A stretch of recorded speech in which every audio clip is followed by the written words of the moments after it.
ಹಿರಿಯೂರು ಕ್ಷೇತ್ರಕ್ಕೆ ಸಂಬಂಧಪಟ್ಟ ಹಾಗೆ ಪಕ್ಷದ ಮುಖಂಡರುಗಳ ಸಭೆ ಕರೆದಿದ್ದೇನೆ.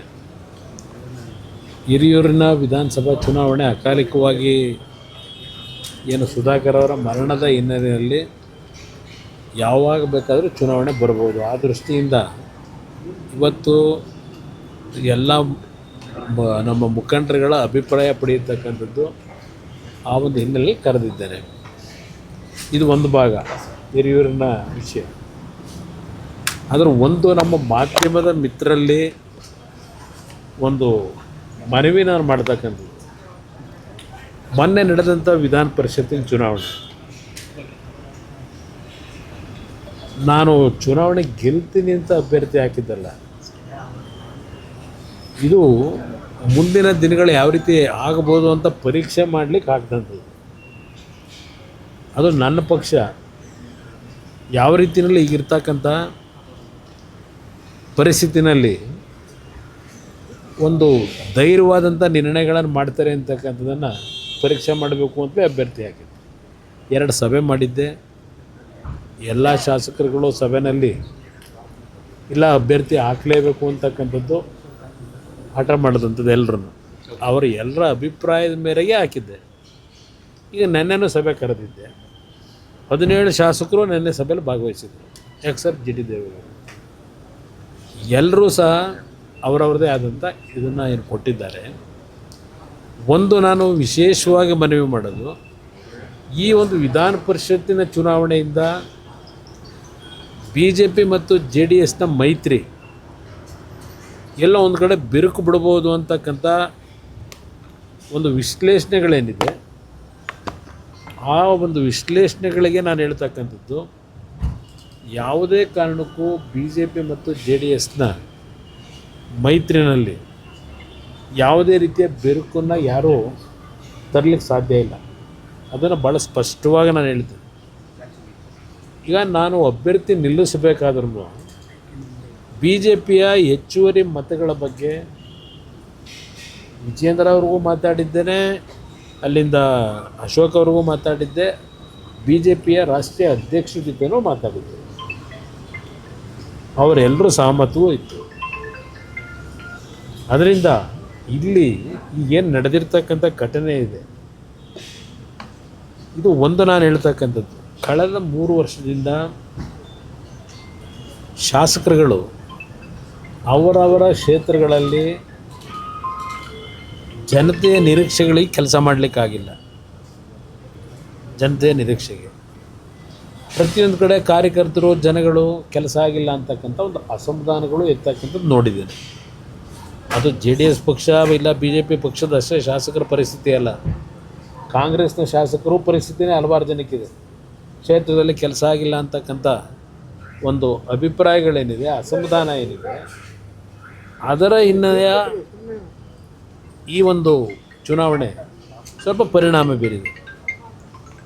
ಈಗಿನ ಸರ್ಕಾರದಲ್ಲಿ ನೀವು ನಮ್ಮ ಪಕ್ಷಕ್ಕೆ ಮತ ಕೊಟ್ಟರೆ ನಿಮಗೆ 50 ಕೋಟಿ ಕೊಡ್ತೀವಿ, 100 ಕೋಟಿ ಅನುದಾನ ಕೊಡ್ತೀವಿ, ಈ ರೀತಿಯ ಟೆಂಪ್ಟ್ ಮಾಡಿರ್ತಕ್ಕಂಥದ್ದು ನನಗೆ ಗೊತ್ತಿದೆ. ಯಾತಕ್ಕೆ ನೀವು ಓಟ್ ಹಾಕಬೇಕು, ನಿಮ್ಮ ಅಭ್ಯರ್ಥಿ ಗೆಲ್ತಾರ, ನಾವು ಗೆಲ್ತಾರೆ ಅಂತ ಹಾಕಿದ್ದಲ್ಲ. ನಾನು ಹಾಕ್ಬೇಕಾದ್ರೆ ನಾನೇನು ಅಂಥ ಮುಟ್ಟಾಳನ್ನ 20 ವರ್ಷ ರಾಜಕೀಯ ಮಾಡಿ ನನಗೇನು ಗೆಲ್ತೀವಿ ಅಂತಕ್ಕಂಥದ್ದು ಆಶಾಭಾವನೆಯನ್ನು ನಾನೇನು ಇಟ್ಕೊಂಡಿರಲಿಲ್ಲ. ಏಕೆಂದರೆ ನಮಗೆ ಇದ್ದಂಥದ್ದೇ ನಮ್ಮ 18 ಮತದಲ್ಲಿ 1 ಮತ ಆಲ್ರೆಡಿ ಹೊರಗಿದ್ದರು, 17 ಪ್ಲಸ್ BJPಯ ಹೆಚ್ಚುವರಿ ಮತಗಳು 6 ಮತಗಳು ಅದು ಬರ್ಬೋದು ಅಂತಕ್ಕಂಥ ಏನಿಲ್ಲ. ಅದ್ರ ಜೊತೆಗೆ 30 ಓಟ್ ಅವ್ರು ಹಾಕೊಂಡ ಮೇಲೆ 4 ಮತ ನಮಗೆ ಬರ್ತಿತ್ತು. ಅದಾದ ಮೇಲೆ 30 ಓಟಿನ ಒಂದು ಟ್ರಾನ್ಸ್ಫರ್ ಏನಿದೆ ಅದ್ರ ಪ್ರಕಾರ ಇನ್ನೊಂದು 4 ಮತ ಬರ್ತಿತ್ತು. 8 ಮತಗಳು ಅಂದರೆ 17 ಪ್ಲಸ್ 8 25 26 ನಿಲ್ತಿದ್ದೋ ನಾವು. ಅದು ನನಗೆ ಗೊತ್ತಿತ್ತದು. ಆದರೆ ಈಗಿನ ಒಂದು ಸಮಯದಲ್ಲಿ ಶಾಸಕರುಗಳು ಎಷ್ಟು ಗಟ್ಟಿಯ ನಿರ್ಧಾರಗಳನ್ನು ಮಾಡ್ತಾರೆ, ಅಭಿವೃದ್ಧಿಗಳಾಗಿಲ್ಲ ಅಂತಕ್ಕಂಥ ಹಿನ್ನೆಲೆಯಲ್ಲಿ ಈಗಿನ ಸರ್ಕಾರಗಳ ಒಂದು ಆಮಿಷಗಳೇನಿದೆ, ಕ್ಷೇತ್ರದಲ್ಲಿ ಜನತೆಯ ಒಂದು ವಿಶ್ವಾಸ ಗಳಿಸ್ಕೊಳ್ಳಲಿಕ್ಕೆ, ಏಕೆಂದರೆ ಇನ್ನು 2 ವರ್ಷಕ್ಕೆ ಚುನಾವಣೆ, ಆ ಹಿನ್ನೆಲೆಯಲ್ಲಿ ಬಹುಶಃ ಕೆಲವರು ಶಾಸಕರುಗಳು 50 ಕೋಟಿನೋ 100 ಕೋಟಿನೋ ಅನುದಾನ ಸಿಗುತ್ತೆ ಅಂತ ಹೇಳಿ ಪಾಪ ಸ್ವಲ್ಪ ಚಂಚಲ ಮನಸ್ಸು ಆಗಿರ್ಬೋದು. ಆದರೆ ಇದು B J P J D ಎಸ್ಗೆ ಮೈತ್ರಿಗೆ ಧಕ್ಕೆ ಬರ್ತದೆ ಅಂತಕ್ಕಂಥ ಒಂದು ವಾತಾವರಣ ಕ್ರಿಯೇಟ್ ಏನಾಗ್ತಿದೆ. ಯಾಕೆಂದರೆ ಕಾಂಗ್ರೆಸ್ನವ್ರಿಗೆ ಬೇಕಿದೆ ಇದು. B J P J D ಎಸ್ನ ಬಿರುಕನ್ನು ಉಂಟು ಮಾಡಬೇಕು ಅಂತಕ್ಕಂಥದ್ದು ಕಾಂಗ್ರೆಸ್ನವ್ರಿಗೆ ಬೇಕಾಗಿರ್ತಕ್ಕಂಥದ್ದು. ಅದಿಲ್ಲದೆ ಇದ್ದರೆ ಅವ್ರು ಮುಂದೆ ಏನಾಗ್ತಾರೆ ಅಂತ ಗೊತ್ತು. ಈ ಚುನಾವಣೆ ಮುಂದಿನ ಸಾರ್ವತ್ರಿಕ ಚುನಾವಣೆ ಮೇಲೆ ಯಾವುದೇ ರೀತಿ ಪರಿಣಾಮ ಬೀರಲ್ಲ. ಅದಕ್ಕೊಂದು ಉದಾಹರಣೆ ಕೊಡ್ತೀನಿ. 2017 ಯಾವೊಂದು ರಾಜ್ಯಸಭೆ ಚುನಾವಣೆಯಲ್ಲಿ ನಮ್ಮ ಪಕ್ಷದಿಂದ 7-8 ಶಾಸಕರು ಕ್ರಾಸ್ ಔಟ್ ಮಾಡಿದ್ರು, ಕಾಂಗ್ರೆಸ್ಗೆ ಮತ ಕೊಟ್ಟರು. ರಾಜ್ಯಸಭೆಗೆ ಚುನಾವಣೆ ಆದಾಗ ಏನಾಯಿತು, ಕಾಂಗ್ರೆಸ್ಸು 78-79ಕ್ಕೂ ಬಂದಿದೆ, ಸೋತರು. ಎಕ್ಸೆಪ್ಟ್ ಒಬ್ಬರು ಇಬ್ಬರು ಬಿಟ್ಟರೆ ಎಲ್ಲ ಸೋತರು. ಅದರಿಂದ ಈಗಿನ ಚುನಾವಣೆ ಸಾರ್ವತ್ರಿಕ ಚುನಾವಣೆ ಮೇಲೆ ಯಾವುದೇ ರೀತಿಯ ಪರಿಣಾಮ ಬೀರಲ್ಲ. ನಮ್ಮ ಮತ್ತು ಬಿ ಜೆ ಪಿ ನಡುವೆ ಯಾವುದೇ ರೀತಿಯ ಹೊಂದಾಣಿಕೆಯ ಕೊರತೆ ಇಲ್ಲ, ವಿಶ್ವಾಸದಲ್ಲಿ ಕೊರತೆ ಇಲ್ಲ.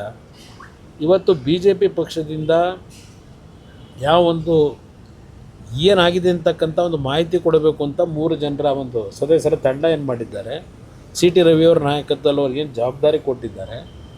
ನಾನು ಸಹ ದೆಹಲಿಗೆ ಹೋದಾಗ ಬಿ ಜೆ ಪಿಯ ರಾಷ್ಟ್ರೀಯ ಅಧ್ಯಕ್ಷನ ಭೇಟಿ ಮಾಡಿ ಯಾವೊಂದು ಹಿನ್ನೆಲೆ ಒಳಗೆ ಇವೆಲ್ಲ ಡೆವಲಪ್ಮೆಂಟ್ ಇದೆ, ಇದು ಎಲ್ಲದರ ಮಾಹಿತಿಗಳನ್ನು ಅವರಿಗೆ ಕೊಡ್ತಕ್ಕಂಥದ್ದು ನಾನು ನಿರ್ಧಾರ ಮಾಡಿದ್ದೇನೆ. ನೆನ್ನೆ ಶಾಸಕರುಗಳು ಅಂತಿಮವಾದ ನಿರ್ಣಯ ನನಗೆ ಮಾಡತಕ್ಕಂಥ ಒಂದು ಜವಾಬ್ದಾರಿ ಕೊಟ್ಟಿದ್ದಾರೆ 17 ಜನ. ಅದರಿಂದ ಇದನ್ನು ಮುಂದಕ್ಕಿನ್ನೂ ಎಳ್ಕೊಂಡು ಹೋಗೋದು ಅವಶ್ಯಕತೆ ಇಲ್ಲ. ನನ್ನ ಗುರಿ ಇರತಕ್ಕಂಥದ್ದು 2028 ಈ ರಾಜ್ಯದಲ್ಲಿ ನಿಜವಾದ ಜನಪರವಾದಂಥ ಜನತೆಯ ನಿರೀಕ್ಷೆಗಳಿಗೆ ಕೆಲಸ ಮಾಡ್ತಕ್ಕಂಥ ಸರ್ಕಾರ ತರಬೇಕಂತಕ್ಕಂಥದ್ದು ನನ್ನ ಜವಾಬ್ದಾರಿ ಇದೆ. ಆ ಜವಾಬ್ದಾರಿಯನ್ನು ನಿರ್ವಹಣೆ ಮಾಡ್ತಕ್ಕಂಥದ್ದಕ್ಕೆ ನನ್ನಲ್ಲಿ ಯಾವುದೇ ಆತಂಕ ಇಲ್ಲದೆ ಕೆಲಸ ಮಾಡ್ತಕ್ಕಂಥದ್ದು ನಾನು ಈಗಾಗಲೇ ಗುರಿ ಇಟ್ಟಿದ್ದೇನೆ.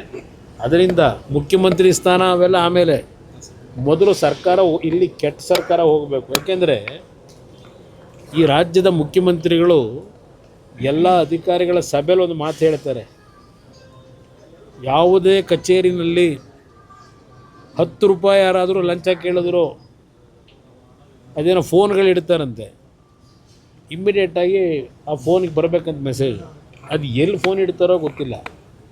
ಈ ಚುನಾವಣೆ ನಡೆಸಿದ್ರಲ್ಲ, ಈ ಚುನಾವಣೆಯಲ್ಲಿ ನಡೆದಿರ್ತಕ್ಕಂಥದ್ದಕ್ಕೆ ಇವತ್ತು 10 ರೂಪಾಯಿ ಅಲ್ಲ, ಅದು ಭಾಳ ನಡೆದಿರಬಹುದು.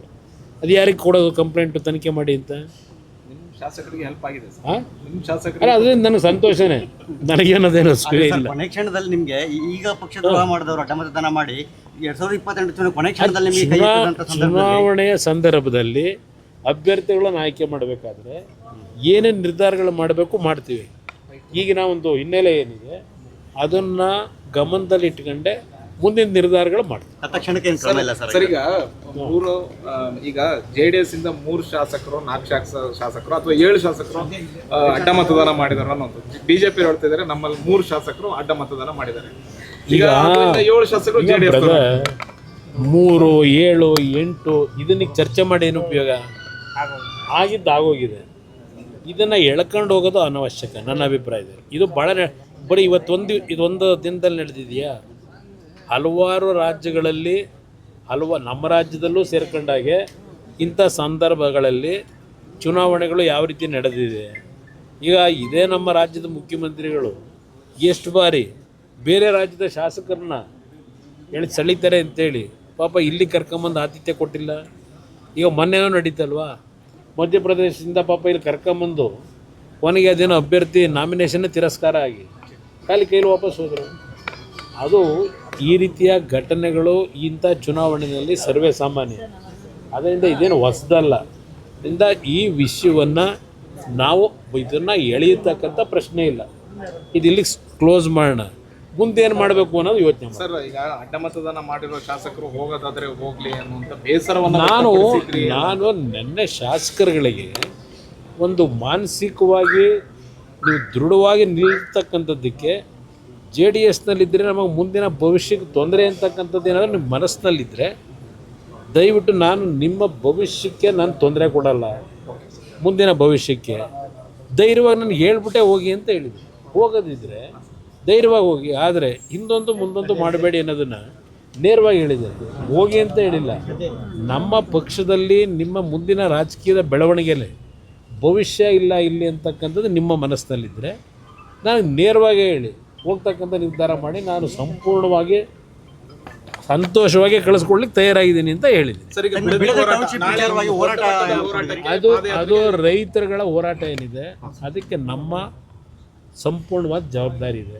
ನಾನು ಇನ್ನೊಂದು 2 ದಿನ ಕಳೆದಿದೆ. ಈ ಏನೋ ಮೊನ್ನೆ MLC ಚುನಾವಣೆ ವಿಷಯದಲ್ಲಿ ಈಗ ಜಾಸ್ತಿ ಅದೇ ಪ್ರಚಾರ ಇದೆ, ಅದು ನೀವು ಮುಗಿಸ್ಕೊಳ್ಳಿ, ನಿಮ್ಮನ್ನು ಕರೀತೀನಿ.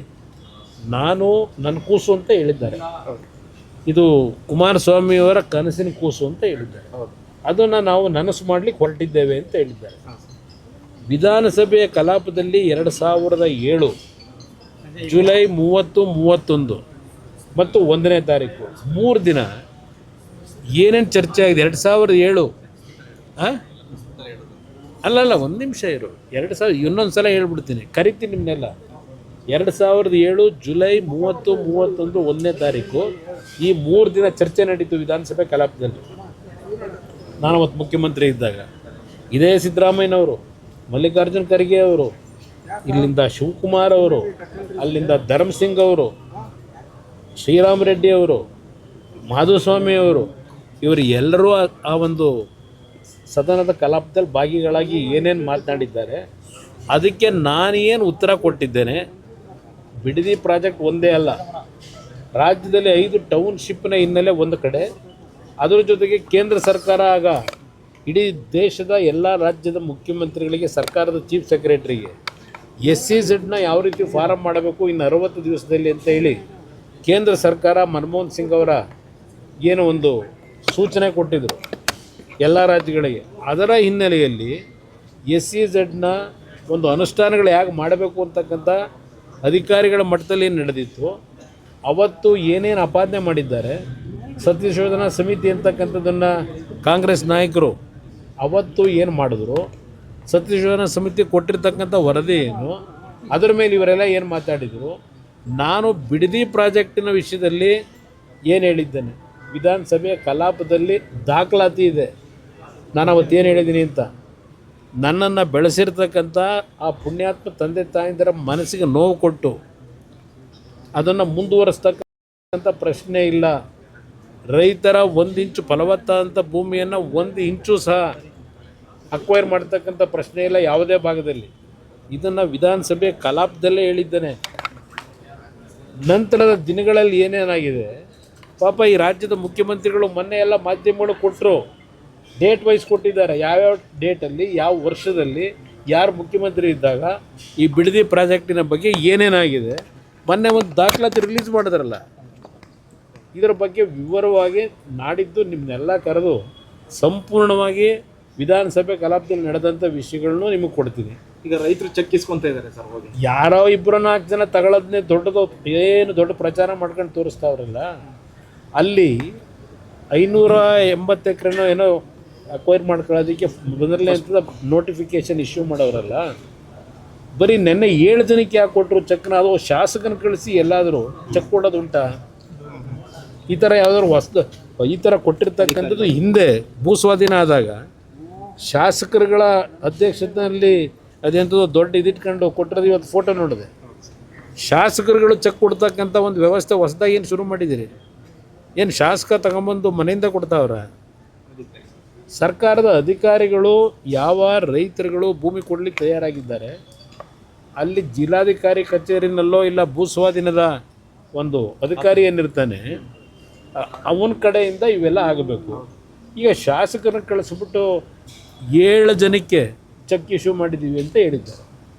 ಅಲ್ಲಿರೋದು ಎಷ್ಟು ಜನ ಅಂದರೆ ಟೆಂಪ್ಟ್ ಮಾಡೋದು ಹೇಗೆ ಅನ್ನೋದಕ್ಕೆ 2 ಕೋಟಿ 30 ಲಕ್ಷ. ಈಗ 2 ಕೋಟಿ 30 ಲಕ್ಷ ನಾನು ರೈತರಿಗೆ ಹೇಳೋದು, ಯಾರು ತಗೊಂಡಿದ್ದೀರಿ ಚೆಕ್ನ, ಕಾಂಗ್ರೆಸ್ನವ್ರು ಇರಲಿ ಯಾರೇ ಇರಲಿ, ಆ 2 ಕೋಟಿ 30 ಲಕ್ಷ ಚೆಕ್ ತಗೊಂಡ್ರೆ ನಿಮಗೆ ದುಡ್ಡು ಖರ್ಚು ಮಾಡಿದ್ರೆ ಬ್ಯಾಂಕಲ್ಲೇ ಇಡ್ತಾರೆ ಅಂತ ಇಟ್ಕೊಳ್ಳಿ. ಆ 2 ಕೋಟಿ 30 ಲಕ್ಷನ 20 ವರ್ಷಕ್ಕೆ ಅವ್ರಿಗೆ ಎಷ್ಟು ದುಡ್ಡು ಸಿಗ್ಬೋದು? ಬಡ್ಡಿ ಬ್ಯಾಂಕಲ್ಲಿ ಇಟ್ಟರೆ ರಿಸರ್ವ್ ಇದನ್ನು FDಗಿಟ್ಟು ಒಂದು 40 ಲಕ್ಷ 50 ಲಕ್ಷ ಸಿಗ್ಬೋದು. ಅದೇ ಲ್ಯಾಂಡನ್ನು ಹಾಗೇ ನೀವು ಇಟ್ಕೊಂಡ್ರೆ, ಅದೇ ಲ್ಯಾಂಡನ್ನು ಹಾಗೇ ಇಟ್ಕೊಂಡ್ರೆ ಈಗ 2 ಕೋಟಿ 20 ಲಕ್ಷ 50 ಲಕ್ಷ ಏನು ಕೊಡ್ತೀವಿ ಅಂತಾರೆ, ಅದು 20 ಕೋಟಿ ಆಗುತ್ತೆ ಆ ಲ್ಯಾಂಡಿನ ವ್ಯಾಲ್ಯೂ. ಹಾಗೆ ಇಟ್ಕೊಂಡ್ರೆ ನೀವು ಆ ಜಮೀನನ್ನ.